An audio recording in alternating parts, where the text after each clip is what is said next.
Bueno, hoy comenzamos nuestra segunda semana, hoy siendo 14 de agosto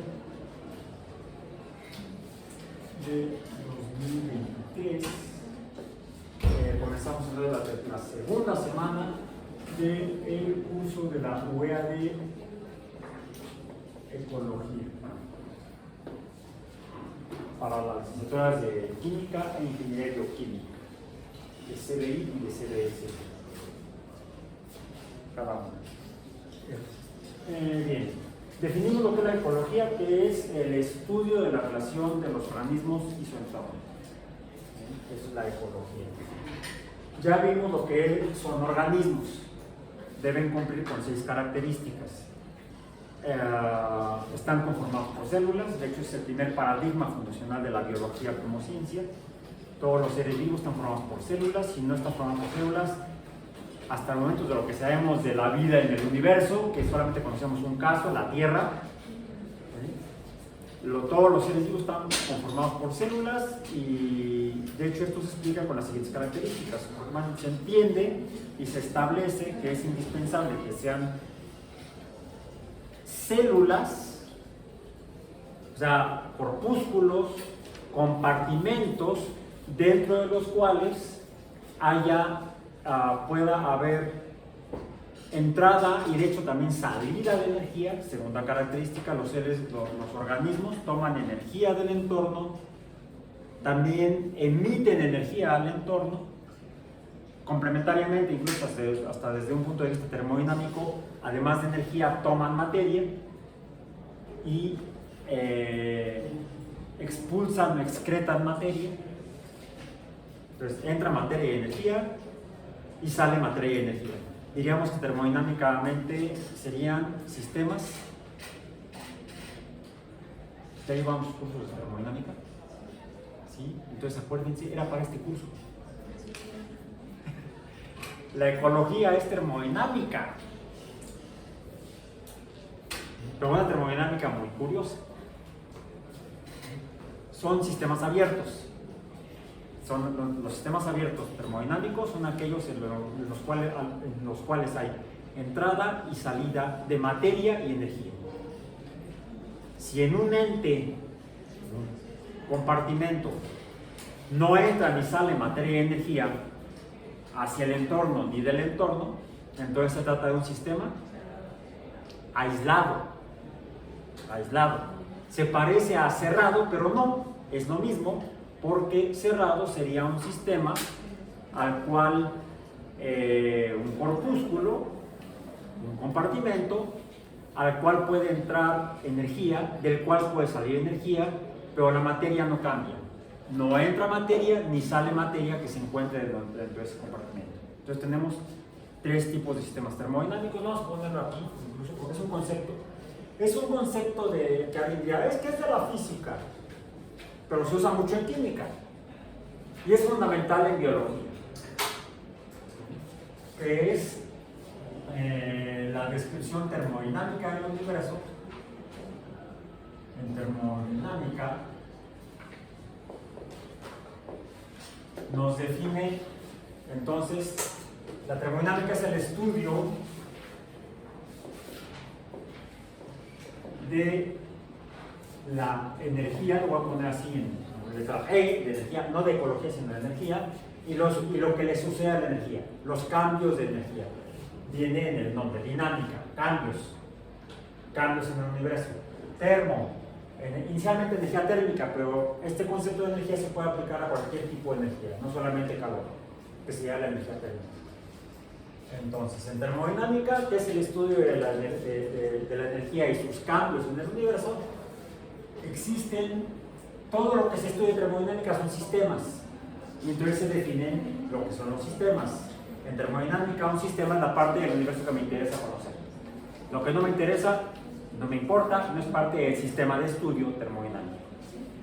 Ese sistema debe tener 2 propiedades, de hecho 2 cosas: materia y energía. Todo sistema es algo que tiene materia y energía. M de materia, E de energía. Bien. Y tenemos en termodinámica tres tipos de sistemas. Los sistemas se encuentran termodinámicamente en algún lugar en el universo.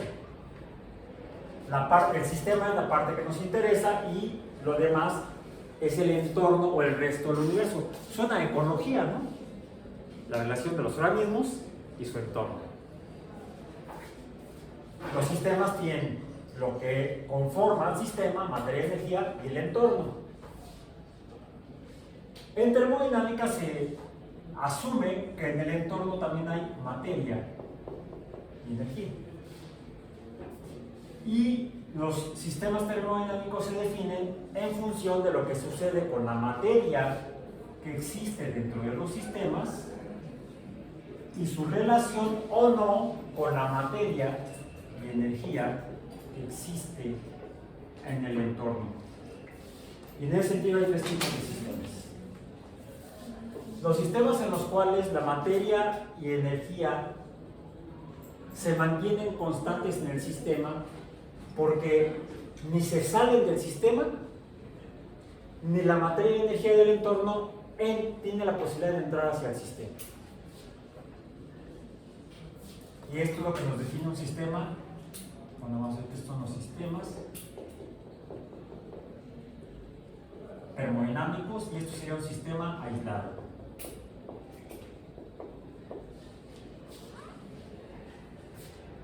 El segundo tipo de sistema es aquel en el cual me falló el diptongo. La energía del sistema puede salir de este y la energía del entorno puede entrar al sistema. Pero no así la materia del sistema ni del entorno. La materia que está en el sistema se conserva en el sistema, no se sale, se mantiene por lo tanto entonces constante, y la materia del entorno no puede agregarse a la del sistema. Y esto es entonces un sistema cerrado.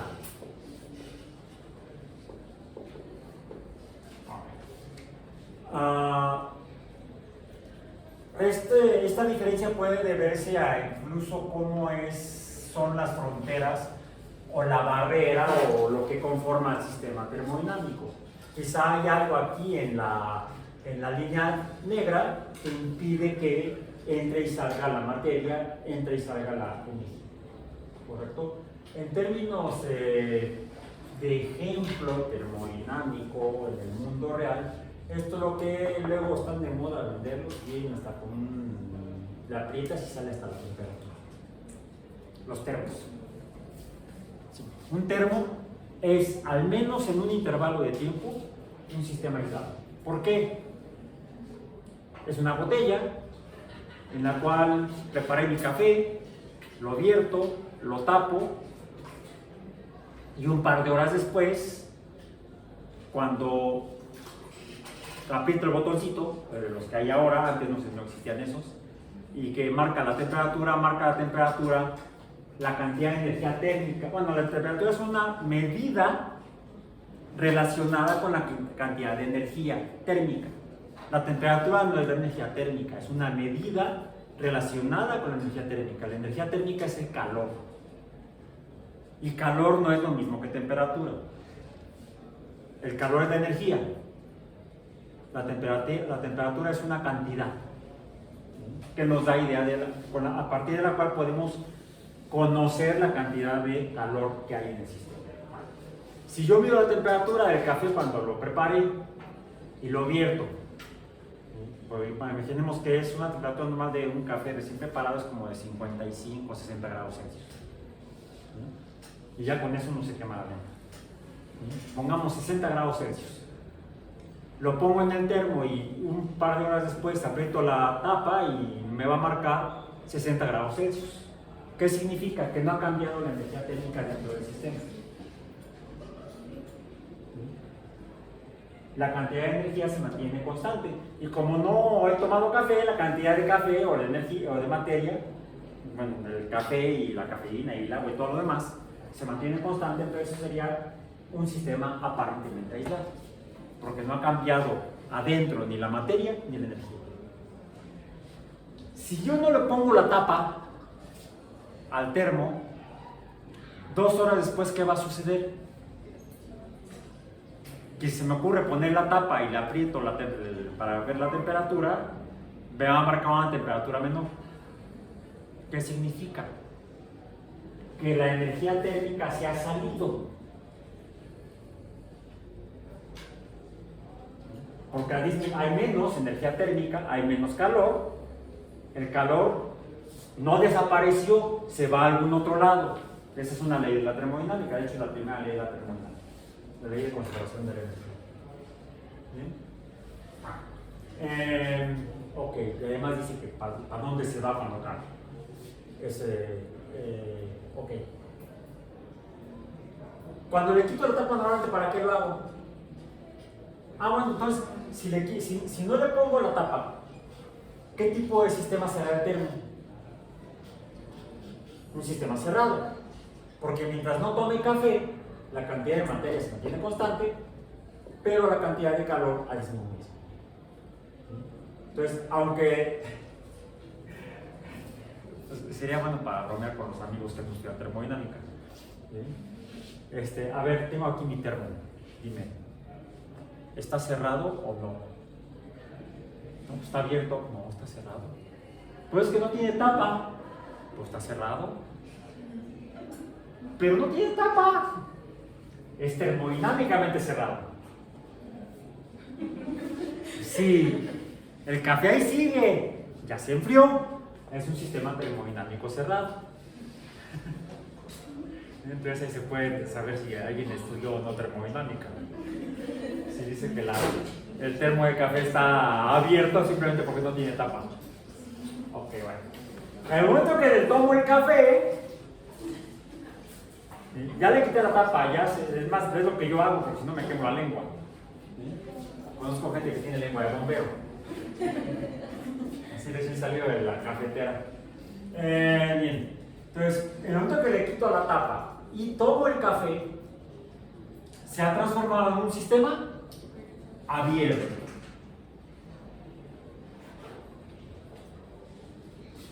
Porque la energía, calor sale, o a lo mejor se enfría demasiado, lo meto en microondas, o lo pongo en bueno, el termo no lo pongo en la estufa, ¿verdad? Tampoco lo pongo en el microondas porque explota. Pero supongamos, las tazas de cerámica, la cerámica en sí de hecho funciona como la pared del termo. O sea, la cerámica, esto es cerámica, este material, digamos que dificulta la salida de calor, el movimiento de calor a través de la cerámica. Se comporta casi como si fuera la pared de un sistema aislado. Casi. O sea, tiende a ser un material que impide el flujo de calor. A ese material le llamamos adiabático o aislante térmico. La palabra dominguera es adiabático. ¿Qué significa? Un aislante térmico. Algo que dificulta o impide el movimiento de energía térmica o calor. Pues un aislado puede estar formado por alguna cerámica, un recipiente cerámico. Es lo que hacía con el transbordador espacial, el shuttle de la NASA. Le estaba recubierto el fuselaje por como pequeños ladrillos, algunos no tan pequeños, pero algunos materiales, algunas piezas que eran como mosaicos, que estaban con una cerámica no igual a esa porque está muy pesada, tiene que ser más livianita para poder mandarla al espacio. Y eso depende, eso lo describe la cuarta ley de Newton. Bien. Entonces, una cerámica como la taza inicialmente dificulta la salida del calor del café caliente hacia el entorno. Si le pongo una tapa de cerámica, una tapa aislante térmica a una taza, el café se va a mantener caliente adentro. Si lo ponen en un vaso de cartón o en un vaso de plástico, va a ser más fácil que salga el calor, que se enfríe más rápido que dentro de una taza.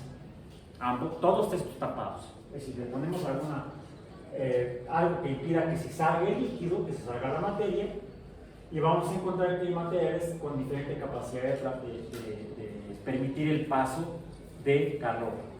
¿Sí? Cualquier cosa que permita el paso de calor no es un adiabático, sería un diatérmico. Un diatérmico es un conductor de calor. El cartón, el papel, un vaso de cartón, un vaso de papel, en esas características o magnitudes es diatérmico, no es adiabático. Curiosamente, si aumentamos la cantidad de papel o de cartón, podemos fabricar una pared adiabática. ¿Vieron la película de El día después de mañana? Si no, búsquenla. Es la del cambio climático. Cuando están encerrados en la biblioteca, les voy a spoilear un poquito. Cuando están encerrados en la biblioteca de Nueva York, de la ciudad de Nueva York, y ya nevó afuera y están todos congelados, bueno, afuera, ¿sí? Y que dicen que tienen que salir, que ahora se empieza a dar frío, y ya no hay más ropa. Les dice alguien que se refugia ahí es una persona de la calle que entra con todo y su perro, afortunadamente. Están los niños ricos que estaban ahí refugiados, muriéndose de frío, y el cuate que vivía en la calle, pues, no tanto. ¿Cómo le haces? Y abre, y había metido, o sea, había tomado hojas de los libros, había arrancado hojas de los libros, había hecho bolas de papel y se las había metido adentro de la ropa. Porque entre el papel y el aire que queda atrapado en la bola de papel se forma una pared de características aislantes térmicas.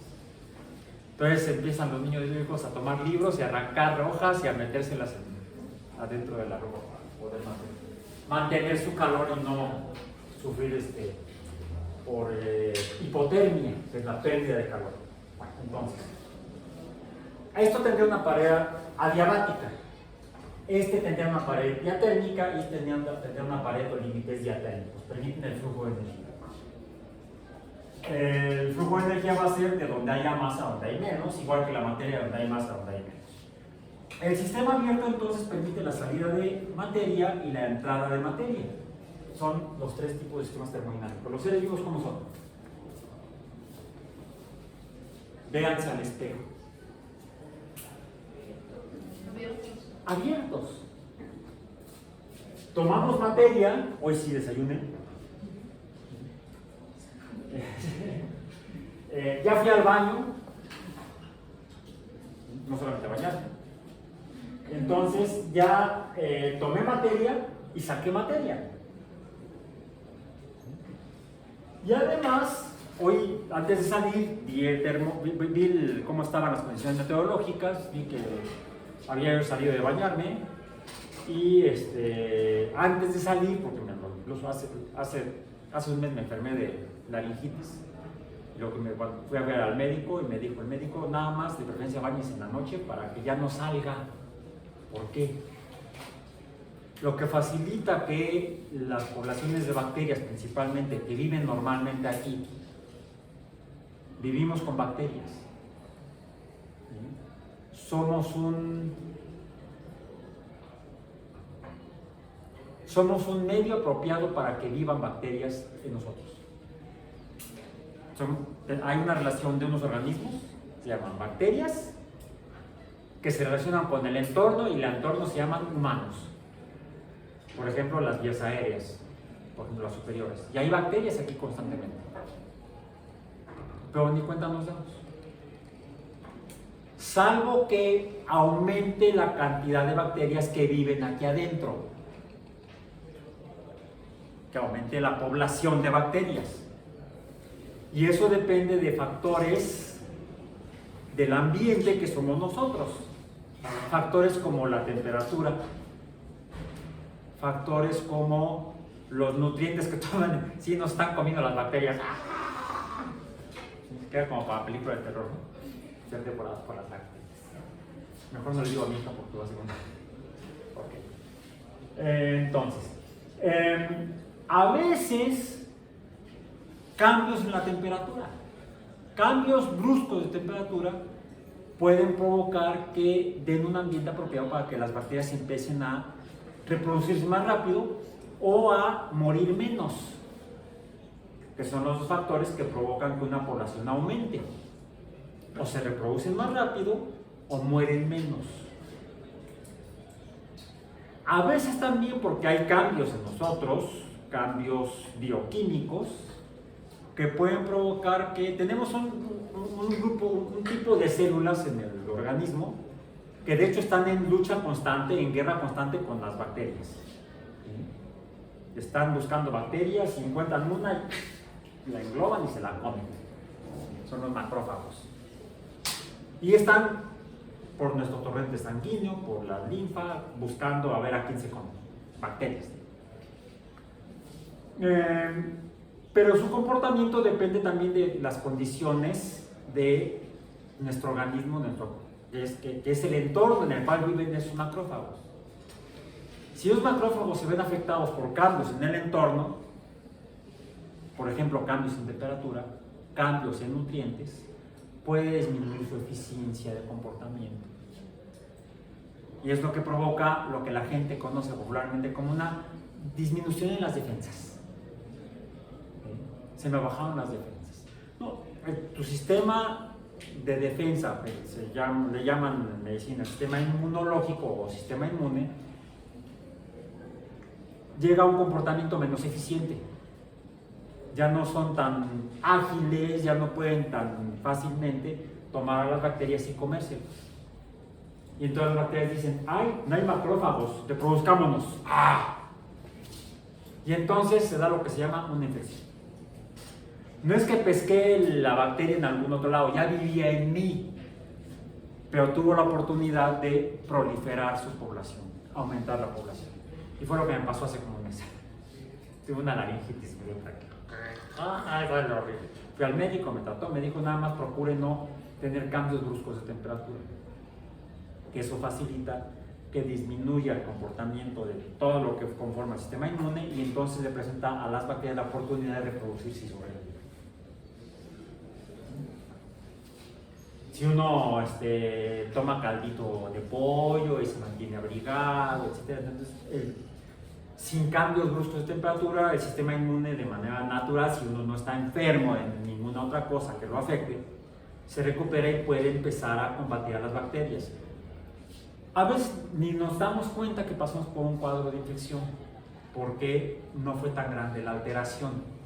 Si es más grande, entonces puede suceder que el sistema inmune, aunque se recupere, no sea capaz de combatir eficientemente a las bacterias. Y entonces necesitamos ayuda.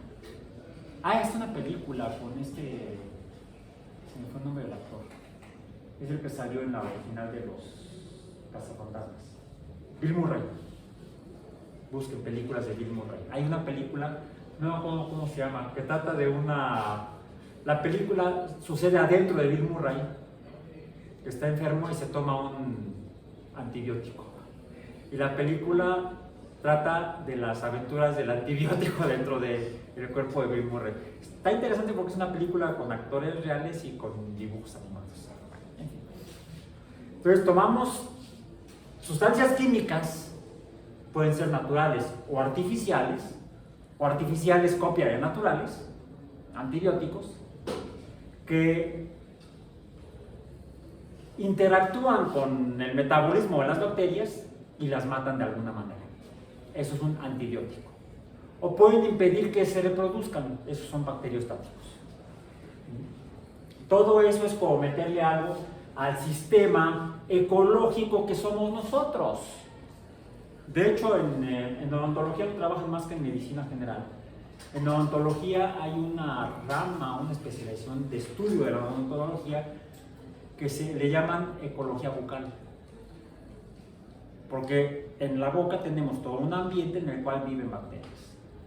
Y dependiendo de la relación de esas bacterias, Streptococcus mutans es una de ellas, vive normalmente en la boca.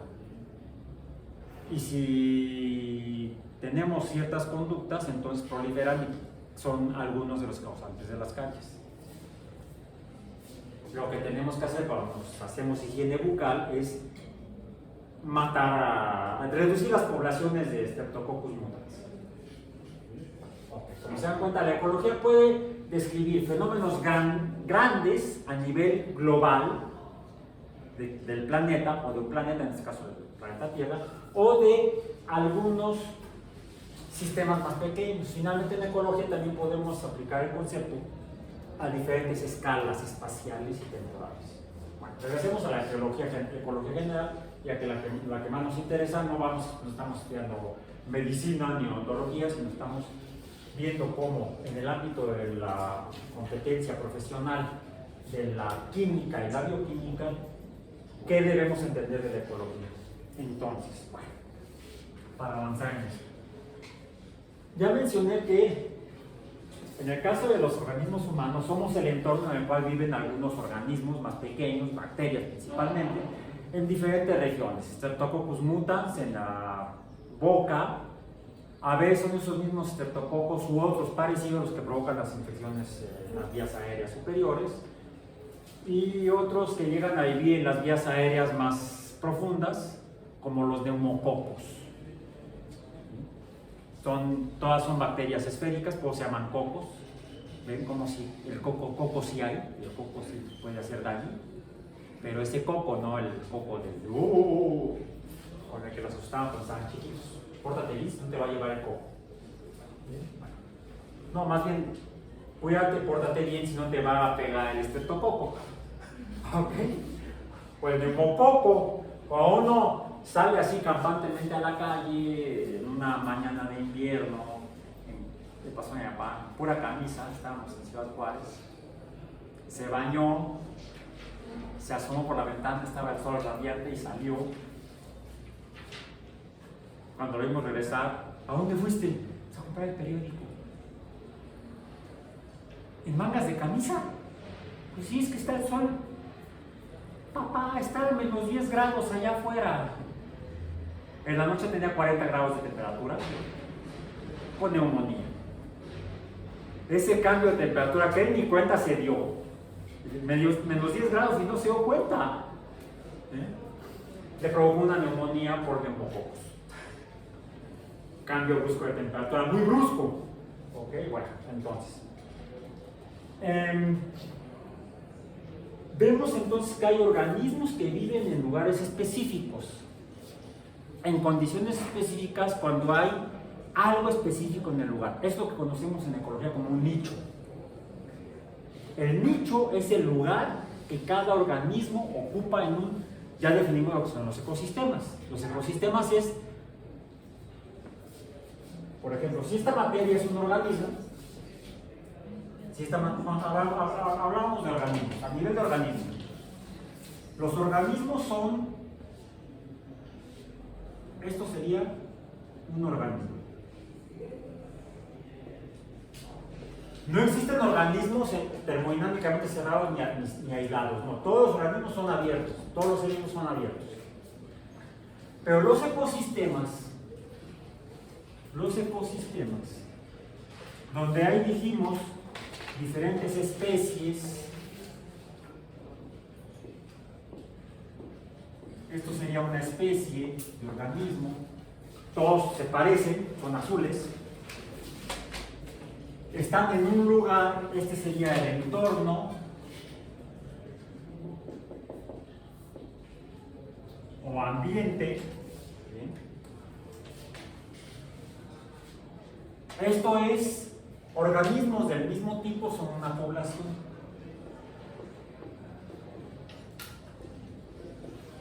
¿Okay? Si tenemos otros organismos, vamos a ponerlos como lucecitas y además rojas.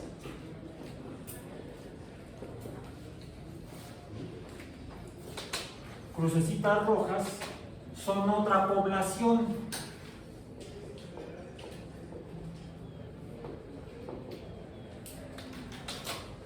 Los organismos que ocupan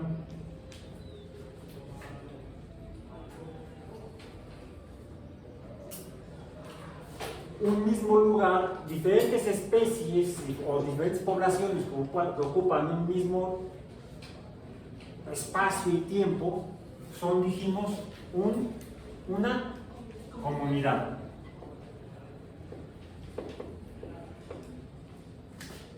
Y las comunidades con su entorno son los ecosistemas.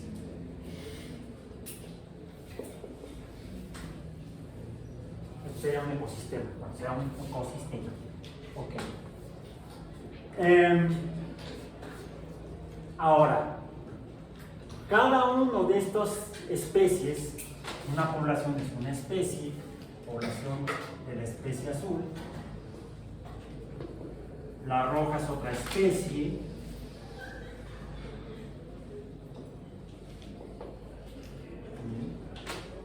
cada especie en un ecosistema ocupa un nicho.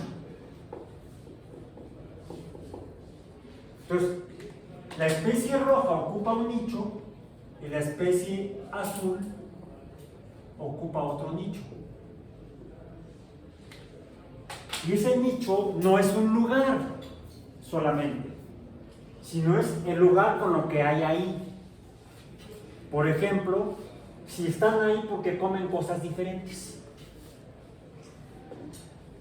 Lo que come, o de lo que se alimenta, de lo que se nutre la especie azul, es su nicho.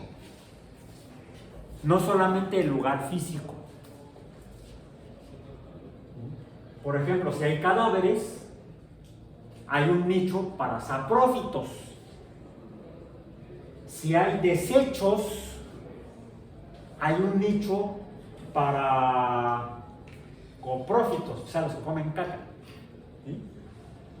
Si hay luz, hay un nicho para fotosintetizadores, o fotótrofos también les decimos, los que comen luz.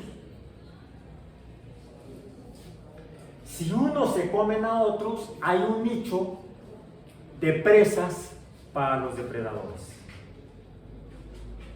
Es más, puede haber un mismo nicho para dos especies diferentes. Por ejemplo, dos especies depredadoras de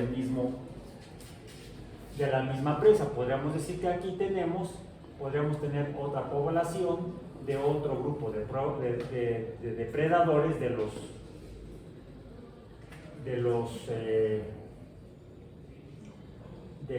los rojos. ¿Sí? Si los azules comen rojos, ¿sí?, y los rojos son la presa de todos los demás, de hecho aquí necesitaríamos otra cosa, que hubiera muchos rojos para que hubiera suficiente alimento tanto para azules como para negros.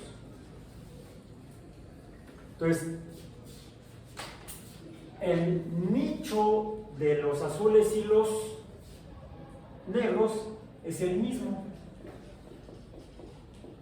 nicho, se alimentan de la misma fuente de materia, de la misma presa.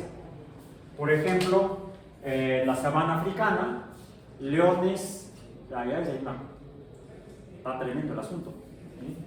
Porque cuando dos especies de depredadores se nutren de la misma presa, están compitiendo por el alimento. Estas dos especies, la especie azul y la especie negra, la población negra, vamos a decir, la población de la especie negra, están en una relación de competencia.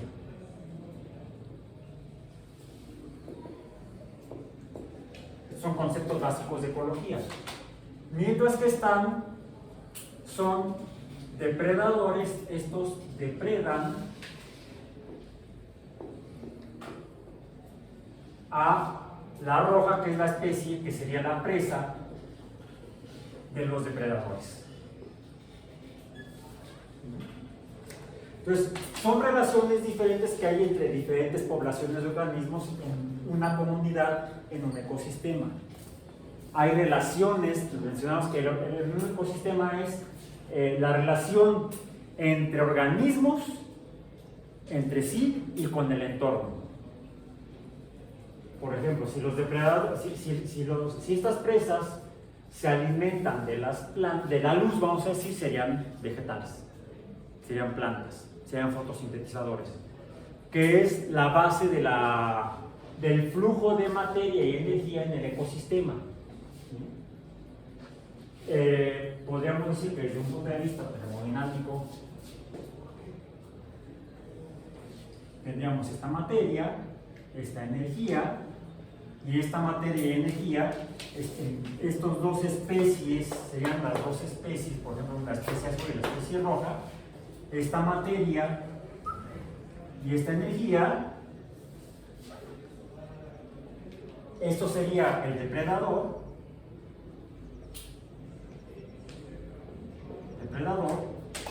y esta sería la presa. El pasto es presa de las vacas o de los conejos. Los conejos son depredadores de los pastos, de los fotosintetizadores. ¿Cuál es la fuente de energía de estos? De los fotosintetizadores. La fuente de energía de este sería la luz solar. Esta es la fuente de energía. ¿Y qué otra fuente necesitamos?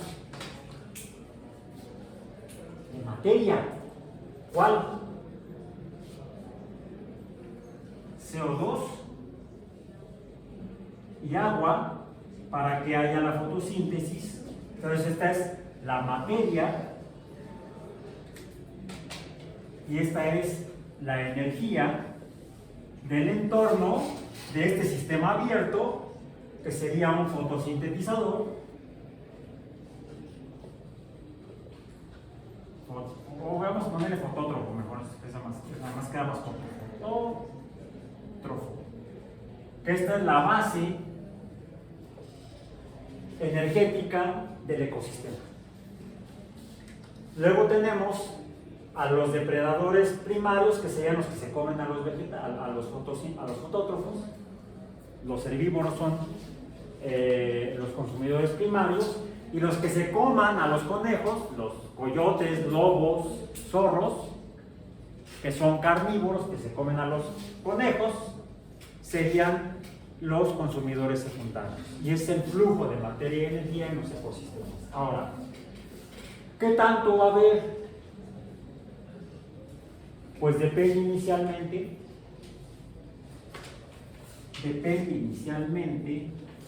de la cantidad de luz que haya para la base energética del ecosistema, o sea, para los fotógrafos. La base, y por eso también está aquí abajo, la base de todo el ecosistema son los fotótrofos, que se alimentan de luz. Y por eso es que lo último que vimos en la sesión pasada es que en el caso de la Tierra, esto depende, como dijimos, de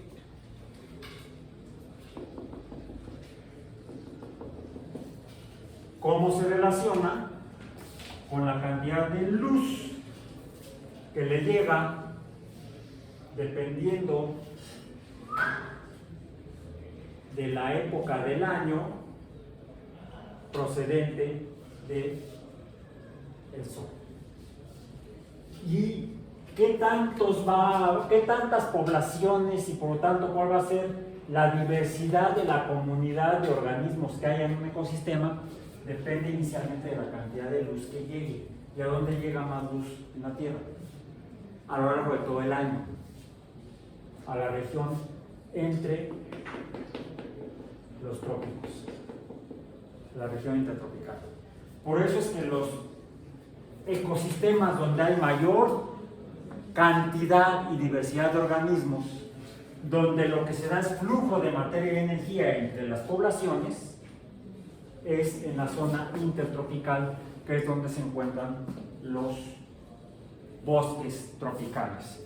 Traigo este libro que ya es un poco antiguo, pero sigue siendo todavía válido en mucho. Se titula La vida en la Tierra. El autor es Sir David Attenborough. Bueno, ya fue nombrado caballero, es británico, es inglés, entonces creo que fue no, tenía que haber sido el de la reina Isabel, ¿no? Aquella que duró casi más de 100 años, ¿o cuántos años duró?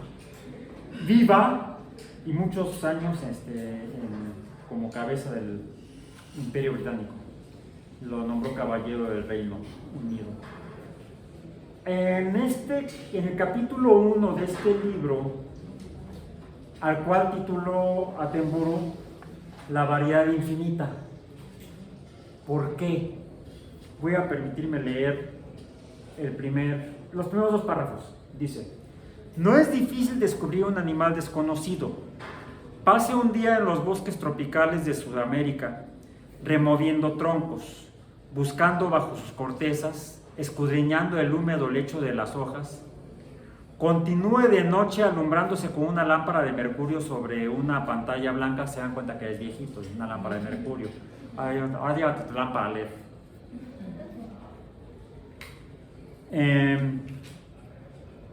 Sobre una pantalla blanca, y de una u otra forma coleccionará cientos de pequeñas criaturas de distintas clases. Polillas, allá hay una polillota, y eso que no es blanca, es verde la cortina. Polillas, orugas, arañas, chinches narigonas, escarabajos luminosos, inofensivas mariposas disfrazadas de avispas, avispas con forma de hormiga, ramitas secas que caminan, hojas que despliegan sus alas y vuelan. La variedad será enorme y casi con seguridad alguna de esas criaturas no habrá sido descrita por la ciencia. Lo difícil será encontrar especialistas que sepan lo suficiente sobre los grupos en estudio para poder clasificar la nueva, o sea, aquella desconocida. Nadie puede decir con precisión cuántas especies de animales existen en estos selváticos y sombríos húmedos invernaderos. Estos contienen la más rica y variada asociación de vida animal y vegetal que se puede hallar sobre la Tierra. No solamente hay gran cantidad de clases mayores de animales, monos, roedores, arañas, colibríes, mariposas, sino que la mayoría de ellos existe en muy diversas formas. Hay alrededor de 40 especies diferentes de papagayos, más de 70 monos diferentes, 300 colibríes y decenas de millares de mariposas. O habría. Si no toma usted precauciones, corre el riesgo de ser picado por 100 clases diferentes de mosquitos. O sea, pueden escoger. En 1932, Charles Darwin, voy a pasar al siguiente porque también para eso traje el otro libro. En 1832, Charles Darwin, joven inglés de 24 años y naturalista del HMS Beagle, bergantín enviado por el Almirantazgo de Londres en viaje de inspección alrededor del mundo, llegó a una de las selvas de las afueras de Río de Janeiro. En un solo día, en un área muy pequeña, Darwin recolectó 68 especies diferentes de pequeños escarabajos. Y eso finalmente, el observar la gran diversidad de organismos que hay en esas tierras, diferentes a las que hay más al norte, en la zona templada, donde está el Reino Unido, donde él vivía en Inglaterra. Cuando viaja a los bosques tropicales de Sudamérica, encuentra esa mucha mayor diversidad de la que ya él veía en los campos ingleses. Y una variedad infinita. No es infinita, hay un número, pero aquí podemos darle el significado de infinito matemático. En matemáticas, infinito no necesariamente es lo más grande, sino que se puede entender, y a veces se entiende en matemáticas el término infinito, que representamos, si se recuerdan el símbolo, ¿no? Ahí está, infinito. Infinito no significa que sea enorme, ¿qué tan grande? No sé. Más bien se refiere a eso. Aún es tan grande la cantidad, tan grande la cantidad que no se puede definir. Es indefinible.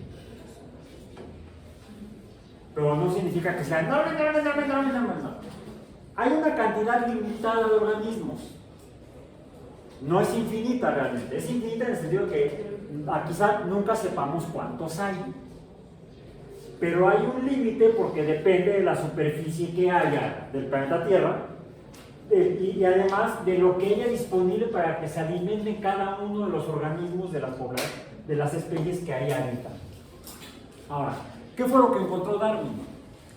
Que hay muchísimos, pero no están todos en todos los lugares, sino que están distribuidos de manera diferente, dependiendo de lo que haya y dependiendo de lo que cada uno come, dependiendo del nicho ecológico que cada uno ocupa en el lugar donde vive.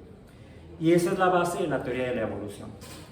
El qué hay depende de dos cosas: de la cantidad de energía y materia usable disponible y de que el organismo la pueda usar. Por ejemplo, hay mucha luz, pero los depredadores, las zorras, los coyotes, los lobos, no comen luz, no se alimentan de luz. Entonces no importa cuánta luz haya, no les sirve directamente a los depredadores o a los consumidores secundarios. Tampoco a los consumidores primarios, no les sirve al conejo o a la rata de campo, no les funciona. ¿A quién sí le funciona? A los fotótrofos, a las plantas y otros fotótrofos como las bacterias verde-azules y las bacterias fotosintéticas se alimentan de luz. ¿Dónde van a habitar? Donde haya más luz. ¿Dónde va a haber menos plantas? Donde haya menos luz.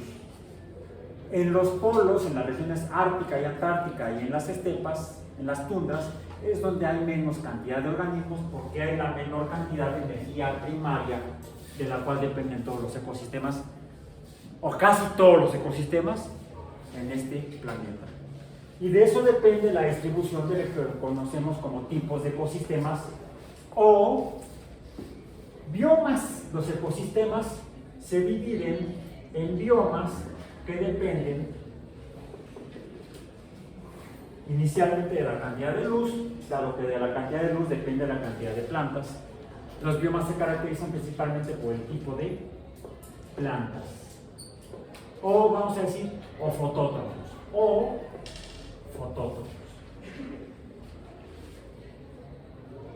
Aunque hay un bioma muy característico que se distingue en esto y de esto, hay un bioma muy particular que es el bioma de los océanos o de los mares. En el caso de los mares, como biomas, sí inicialmente parecen depender de la cantidad de luz, y acabamos. La cantidad de luz, pero hay como fuente inicial de energía. Pero hay otra fuente inicial de energía que se encontró en la década de los 70 que también nutre a los biomas de los océanos, de los mares, pero en las zonas pelágicas, en las zonas más profundas, que son, y eso le dicen, ¿no?, las fosas hidrotermales. Porque finalmente hidrotermales nos está hablando de una forma de energía que es el calor. Entonces puede ser la luz, la fuente de energía puede ser la luz igual a H nu, la ecuación de Planck, o puede ser térmica. Entonces eso nos amplía el tipo de ecosistemas que podemos encontrar. La diversidad, la biodiversidad depende inicialmente de la fuente primaria de energía y también de la fuente de materia. La inicial, dióxido de carbono y agua, pero puede haber otras. Nos vemos el miércoles. Nos vemos otra vez en el mismo lugar, ¿sí? De ahí ahora vamos a buscar un nicho o unos nichos más grandes, ¿sí? De ahí nos vamos a mover hacia actividades deportivas. Entonces, de preferencia traigan sombrero, por si está soleado, paraguas, por si llueve, canoa, por si se inunda. Nos vemos el miércoles.